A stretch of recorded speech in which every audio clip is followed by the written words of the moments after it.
A paz do Senhor, irmãos. Meu nome é Isaac, para quem está acessando o canal pela primeira vez. Aqui eu faço leitura. Em cada vídeo, uma leitura de uma das lições das revistas das escolas bíblicas dominicais. Podemos ver aqui, neste vídeo, a capa de uma das revistas. Já começo apresentando a capa da revista e vamos acessar a página do sumário, onde nós passamos a conhecer também o comentarista da lição. Vou dar um zoom agora. Aqui está, o comentário é do pastor Estevão com M, Estevão Ângelo de Souza. Vou passar aqui a lista das lições.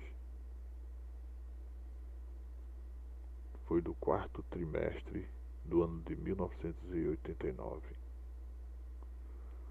Aí podemos ver a lista, o título de cada lição. De 1 a 14 lição.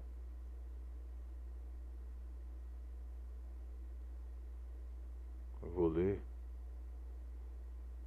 neste vídeo a lição de número 11, como viver cheio do Espírito Santo.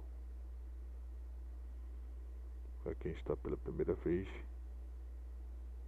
se inscreva no canal, dê o seu like, registre o seu comentário, compartilhe.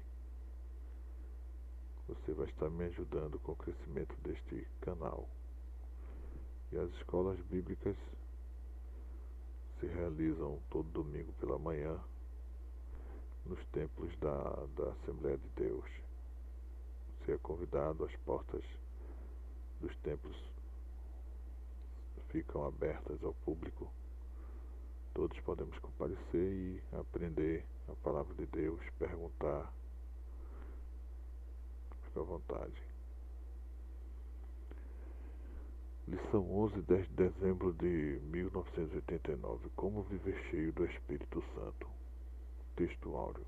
Não vos embriagueis com vinho em que há contenda, mas enchei-vos do Espírito Santo. Efésios 5:18. Verdade prática. Viver cheio do Espírito Santo é ter condições para crescer, prosperar, realizar a obra de Deus e ser fiel até a morte. Leitura diária de segunda a sábado. Aqui está o texto bíblico. Texto bíblico básico, Efésios 5:18-20, Gálatas 5:22-26. E não vos embriagueis com vinho em que há contenda, mas enchei-vos do Espírito Santo, falando entre vós em salmos e hinos e cânticos espirituais, cantando e salmodiando ao Senhor no vosso coração, dando sempre graças por tudo a nosso Deus e Pai, em nome de nosso Senhor Jesus Cristo. Mas o fruto do Espírito é caridade, gozo, paz, longanimidade, bondade, benignidade, fé, mansidão, temperança. Contra estas coisas não há lei. E os que são de Cristo crucificaram a carne com as suas paixões e concupiscências. Se vivemos em espírito, andemos também em espírito, não cobiçosos de vanglórias, irritando-nos uns aos outros, invejando-nos uns aos outros.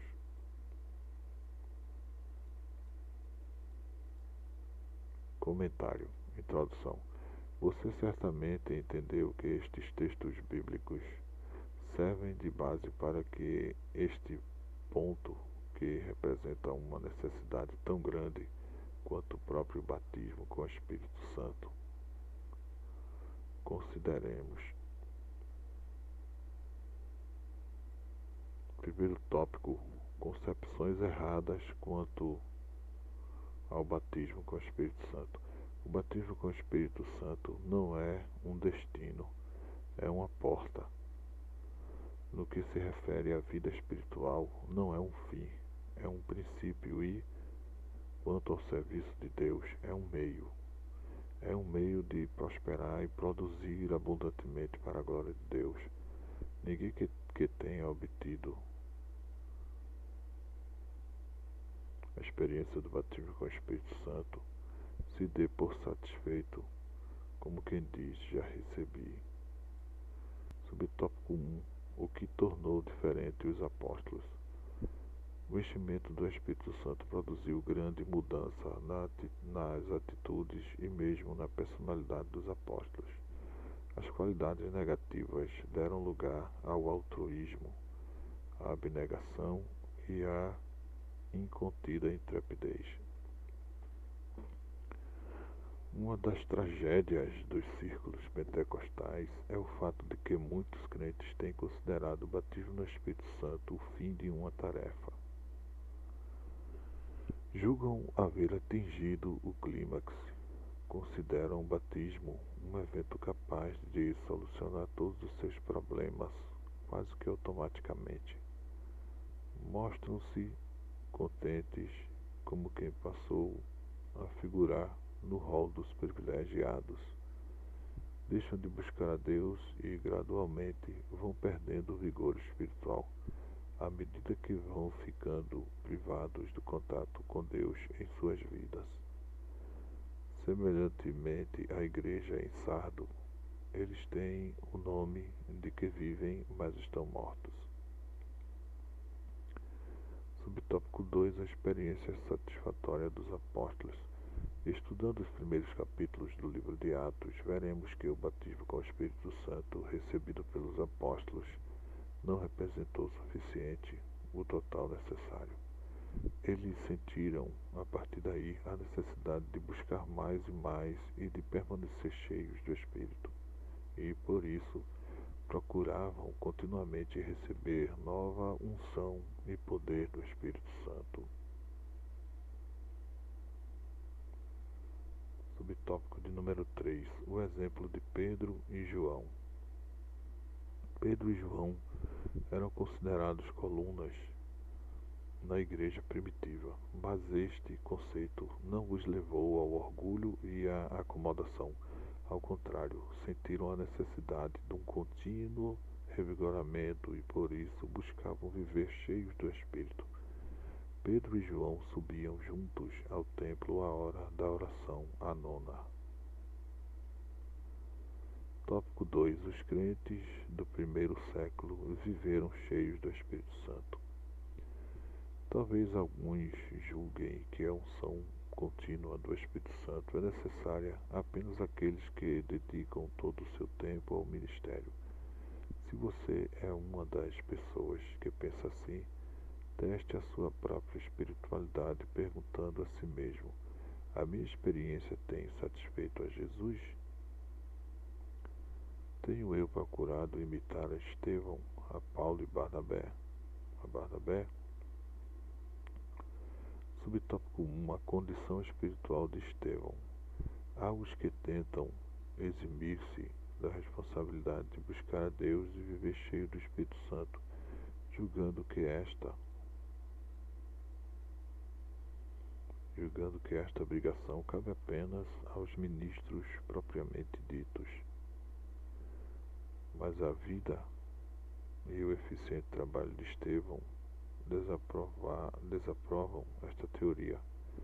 Aqui está um homem escolhido para o exercício de uma tarefa simples, mas mais importante, a de servir as mesas. Ainda assim, uma das qualificações estipuladas pelos apóstolos na escolha de homens para a realização desse trabalho era que fossem cheios do Espírito Santo. Subtópico 2. O exemplo de Paulo. Paulo foi cheio do Espírito Santo e, como evidência desta condição espiritual, falava línguas mais do que os seus contemporâneos em Corinto. Além disso, você pode notar que o poder do Espírito Santo na igreja primitiva fez com que homens estivessem prontos prontos para qualquer emergência. É isto que vemos no exemplo de Paulo. Este servo de Deus demonstrou que a unção do Espírito repousava poderosamente sobre ele quando de seu encontro com Elimas, o mágico, na ilha de Chipre. Através do poder do Espírito, Paulo derrotou esse agente do mal e ganhou uma vitória espiritual que resultou na conversão de almas para Deus. Subtópico 3. O grau de espiritualidade de Barnabé. Barnabé, aquele que tinha o dom de consolar a outros, distinguiu-se pelo grau de poder espiritual que possuía. Em Atos 11, 24, lemos: porque era homem de bem e cheio do Espírito Santo e de fé. Ele demonstrou sua consagração vendendo sua propriedade e entregando o dinheiro para o bem da comunidade. Mais tarde, a igreja de Jerusalém enviou-o a Antioquia para confirmar a fé daqueles que haviam sido salvos recentemente. Depois, a própria igreja em Antioquia o enviou com Saulo em uma grande jornada missionária. Tópico 3. O significado do batismo com o Espírito Santo. A nossa ênfase sobre o batismo com o Espírito Santo tem o propósito de despertar nos crentes maior interesse pelo viver na plenitude do Espírito Santo. Subtópico 1. Que distingue a pessoa cheia do Espírito. Que entendemos pela expressão cheio do Espírito? O que distingue aquela que é cheio do Espírito daquele que ainda não teve tão gloriosa experiência? Antes de qualquer outra coisa, é importante observar a este respeito que a diferença de capacidade espiritual. Esta é a forma mais judiciosa e insuspeita de avaliação. Qualquer pessoa que se submete completamente a Deus e é batizada com o Espírito Santo experimenta uma mudança distinta em sua vida. E mais, essa condição continuará se tal pessoa conservar a unção e andar no Espírito. Estará apta a alcançar alturas espirituais a que jamais sonhou atingir. Subtópico 2. Batismo é imersão no Espírito. Sem pretender uma definição dogmática, preferimos dizer sou ao invés de fui batizado no Espírito Santo, pois os que foram, supõe-se, não são mais cheios do Espírito. Subtópico 3. Evidência da vida cheia do Espírito. Desde que o Espírito habita em uma pessoa nascida de novo, podemos esperar ver o fruto do Espírito em tal vida. O poder da vida cheia do Espírito Santo deve evidenciar-se por maior habilidade para o serviço de Deus, mas o cristão não deve esperar ser batizado com o Espírito Santo para então ter manifestado o fruto do Espírito em sua vida, ou seja, amor, alegria, paz, longanimidade, benignidade, bondade, fidelidade, mansidão, domínio próprio.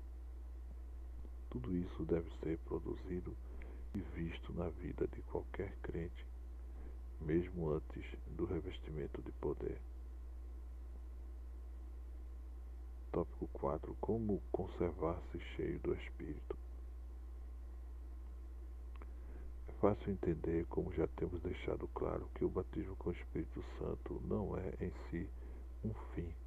É óbvio que podemos manter a unção e conservar-nos cheios do Espírito.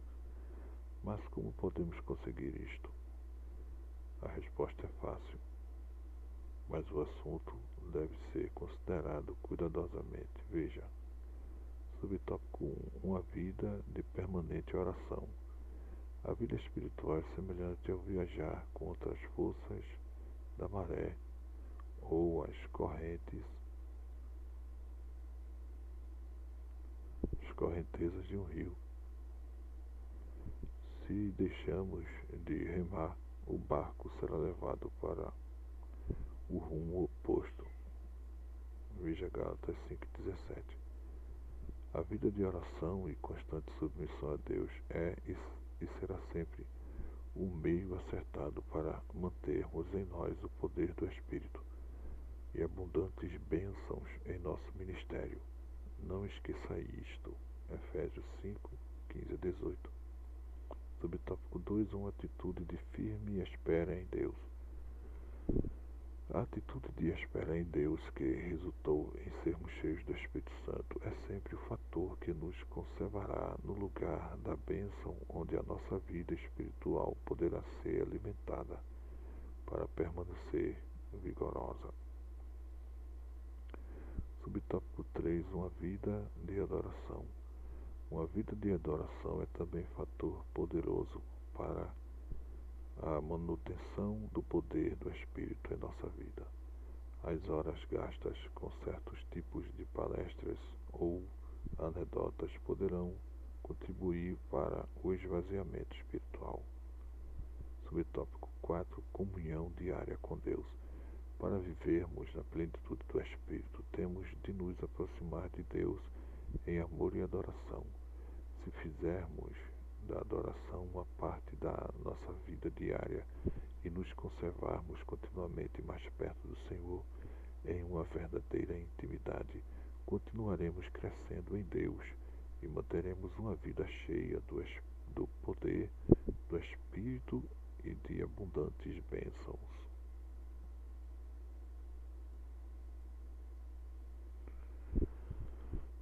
Eis mais uma conclusão da leitura de mais uma lição bíblica. Graças a Deus, e eu quero concluir convidando para se inscrever no canal, para dar o like, para comentar e compartilhar, como também ativar o sino de notificações. A paz do Senhor, um abraço e até um próximo vídeo, se Deus quiser.